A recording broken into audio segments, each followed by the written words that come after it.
We're back this week with another round of quick indie recommendations. This week, I checked out Constance, a new colorful indie Metroidvania that takes a lot of inspiration from Hollow Knight, but in a more bite-sized and much less challenging package. KC checked out Possessors, which is the latest game from Heart Machine, the developers of Hyper Light Drifter, Solar Ash, and Hyper Light Breaker. So this week for this unnamed show of us recommending indie games, I have been playing Constance, which is developed by BTF. Casey and I were trying to decide what that stood for because I'm too lazy to check the website. You said Big Turkey Foot in our previous recording? Is the word association that came to mind. So do with that information what you will. I don't think I will do anything with that information. But this is a very Hollow Knight inspired Metroidvania. Just based on the gameplay you're seeing on screen right now, its art style is very reminiscent of Hollow Knight, maybe a little bit brighter, more kind of light fantasy over really dark fantasy. And the movement, combat, kind of layout of the map, everything, you can tell like these guys have a love of Hollow Knight. I think the big difference for Constance is it's a little bit more narrative driven than you might expect from this type of game. So there's quite a bit more dialogue than anything you get out of Hollow Knight. And also there is some like interesting fourth wall breaking moments where there's like these kind of narrative little mini games that you do. I don't know if I call it a mini game, but like narrative moments that have more interactivity than you might expect. So like part of the story is, this is an artist that's kind of mentally drained from the work life. And so like part of the story is like doing monotonous tasks on the PC during these narrative segments. And it's almost like reminiscent of, being on Slack and getting so many messages and never knowing what to do. And you just keep getting more and more depressed because you can't answer them all. Not relevant to my work experience at all. Yeah, it's interesting. A Metroidvania game trying to tell a story about burnout, it sounds like. Yeah, okay. It's definitely that. I'm intrigued. Difficulty wise, it doesn't really pull much from Hollow Knight in that realm. I think this is very much more targeted towards more casual Metroidvania enjoyers. And it's kind of a relatively short game, I'm thinking, because I got to the first boss and the first major story boss in less than an hour.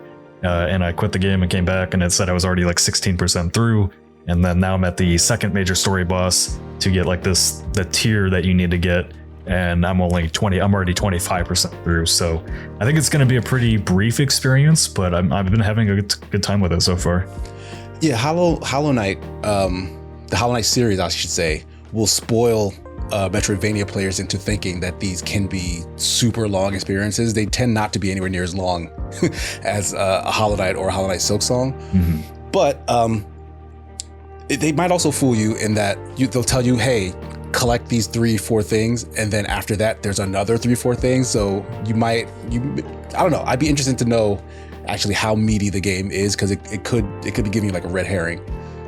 Yeah, I mean, when you look at the map, it's not like anywhere near the size of Hollow Knight, and also like I think it kind of gives you a pretty clear indicator in the UI of like all the different power-ups and things you're going to collect as you go. Right. Okay. And it's like a small list. All right. Yeah, and I've also been unlocking like a lot of the abilities like at a really quick pace. Like you get your dash move within the first 30 minutes, and like I said, I'm only a few hours in, and I've already got the grappling hook basically ability, which I actually like more than Hollow Knight. So I'll give the developers props for this, because you can actually use the grappling hook just to like phase through enemies as part of like the mechanic and platforming, which is really interesting. And when you say Hollow Knight, you do mean Silksong? Yes, Silksong. Right. Okay. Just to be sure. Yeah. My all right, cool. My real only issue with the game is like I'm at the second major story boss and there's kind of a big difficulty spike. And I don't even know if it's an issue. I think it's just a difference in how you play this game. So it's not like a action precision fighting game, kind of like the Hollow Knight games are. The boss fights are actually more of like, I would almost say platforming challenges with a little bit of combat. They are very pattern driven challenges that you take on to fight these bosses. So like the second one I'm on is a jester that uses like randomized different card kind of mechanics to attack you with, and it's It's driving me nuts. I like it, but it's driving me fucking nuts. That actually reminds me of a boss encounter in Nine Souls, which was like, you get a bunch of random symbols and you hit one of the symbols and then that's the attack pattern you get next. That's exactly what this boss fight is. Right. So I was actually curious because Nine Souls, I talk about all the time as being like one of the standouts in this genre. It chose a path, because it's also born of the Hollow Knight lineage.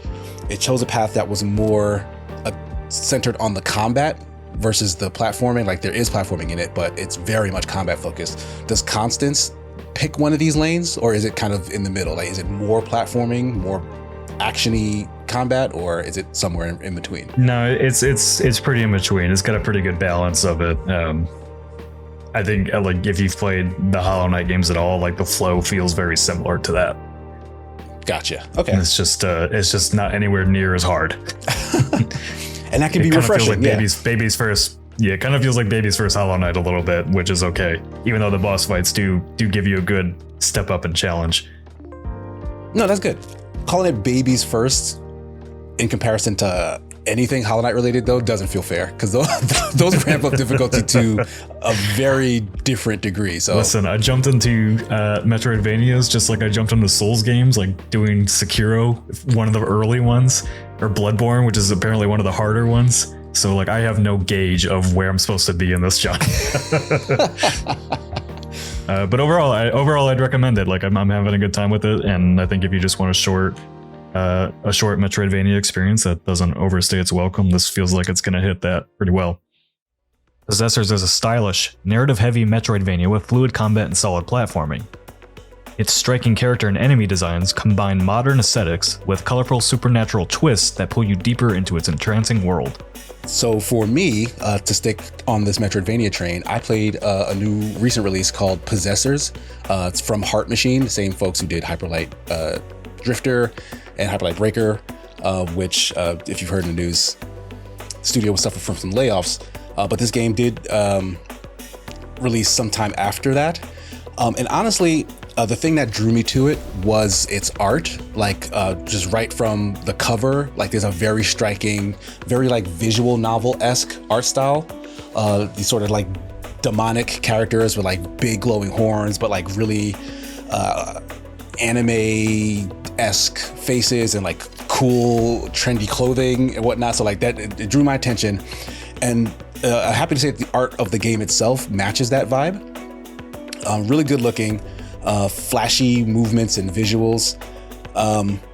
So yeah, that's what initially drew me in. But gameplay wise, it's similar to what you were talking about with Constance, in that it's not challenging you, at least not right from the get-go. Like I feel like 4 hours into it so far. It feels kind of straightforward in that you're kind of moving from beat to beat. It's giving you story in like little bits. Like it'll stop you when you enter a new area to give you a little bit of cutscene. There's dialogue between the two main characters, which I'll get to in a second in terms of the story. But it's a lot more hand-holdy in your progression up front.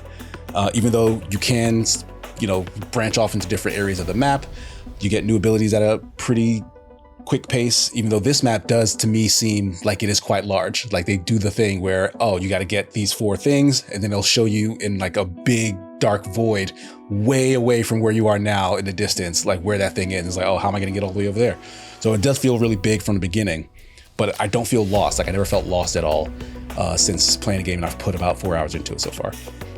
So is this, Heart Machine is really known for, I guess I don't really know what they're known for at this point, because Hyperlight Breaker is so different from Drifter. So like what does Heart Machine bring to this as a Metroidvania that other developers wouldn't have?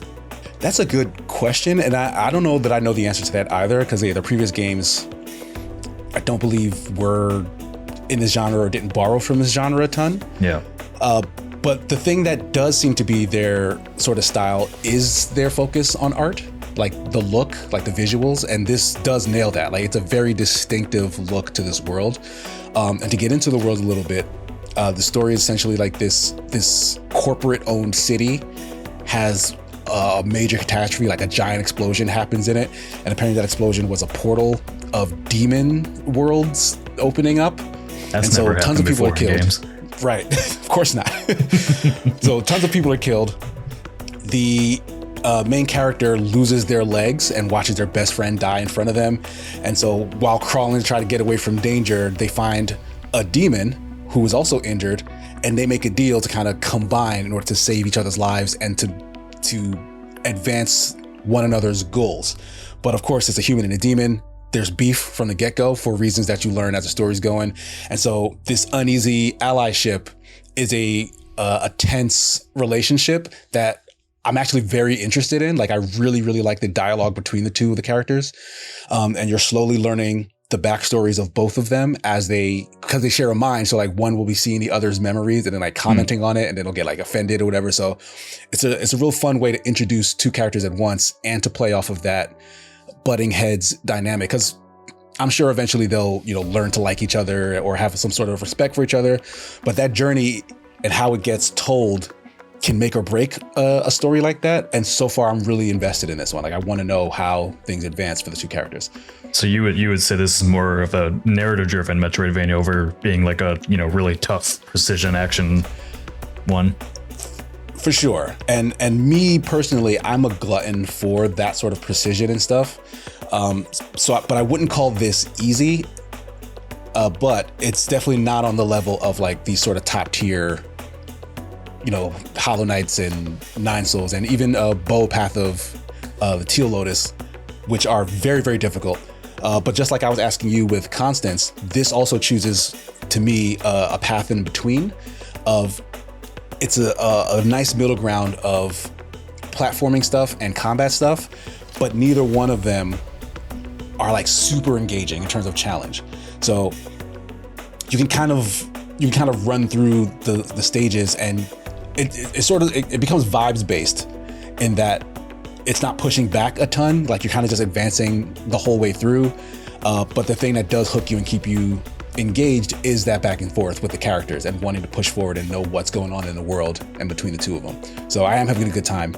And I would definitely recommend this to someone who's interested in this genre, because it does feel like a good one, even if it's not a great one. And how's the overall like world variety and enemy variety? Because I forgot to mention that in Constance. Constance is like has really good variety in terms of like just you can see in the trailers alone, like just all the different visual palettes around every different location you go to. So I'm curious, like Possessors from the trailers looks very pretty. I don't know how Metroidvania feels in terms of like getting from place to place. It is like enemy wise, it's pretty cool. Like, the concept is that these demons are possessing whatever they can find because like they can't live on the human plane.